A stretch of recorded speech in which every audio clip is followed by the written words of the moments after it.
member for Calgary Southeast. Albertans care deeply about the environment, and as Albertans, we also understand the importance of our actions and the potential outcomes on all levels. Mr. Speaker, the government needs to be keenly aware that their actions have real impacts, and that's why real consultations are so important. So I urge the government respectfully, stop talking and start listening. To the Minister of Environment, the coal-fired electricity generation industry has told us that many of their facilities will have to close before the 2030 date with the onset of the government's carbon tax. This will drive up energy costs well above the expected 20% hike. Minister, how will you ensure grid stability when these facilities shut down early? Minister of Environment. Thank you, Mr. Speaker, and thank you to the honourable member for the question and for his ongoing, I believe, respectful and genuine engagement on environmental files. I applaud it. Mr. Speaker, on this matter of the transition and evolution of our electricity system, we've made it very clear that, of course, under the previous government's timelines and the previous federal government's timelines, for that matter, 12 of the 18 plants that we currently are coal-fired emissions plants would be coming offline by 2030 anyway, leaving the 6. Mr. Speaker, we have engaged in a process with the operators of the remaining 6 plants. Mr. Speaker, we will be appointing a negotiator in order to make sure that we are doing this in a way that's fair for workers, companies, and communities. First supplementary.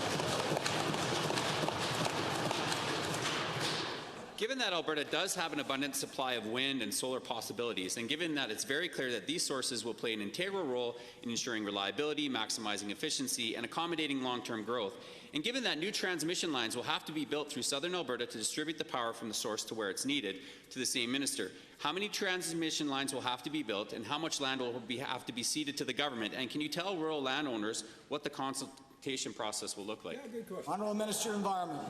Well, thank you, Mr. Speaker, and thank you to the honourable member for the question. Of course, we have been in constant contact and consultation with transmission generators and others as we move forward with this plan, Mr. Speaker. Of course, this is a long-time horizon planning item that we have undertaken as part of our government's commitment to climate leadership, Mr. Speaker.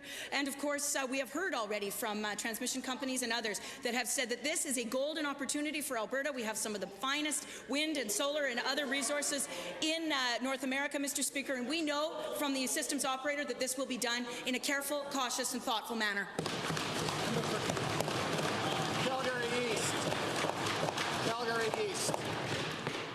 To the same minister, given that the climate change framework has a strong emphasis on methane emissions, and given that you have previously stated that you will look to work with the agricultural sector to address, and I quote, certain inputs, certain outputs, end quote, what will be the total average burden placed on Alberta farming families when you add together the increase in personal income tax, the fuel tax, the carbon tax, the other effects of the climate change plan, and compliance with the spectrum of proposed changes in the farm workplace regulations?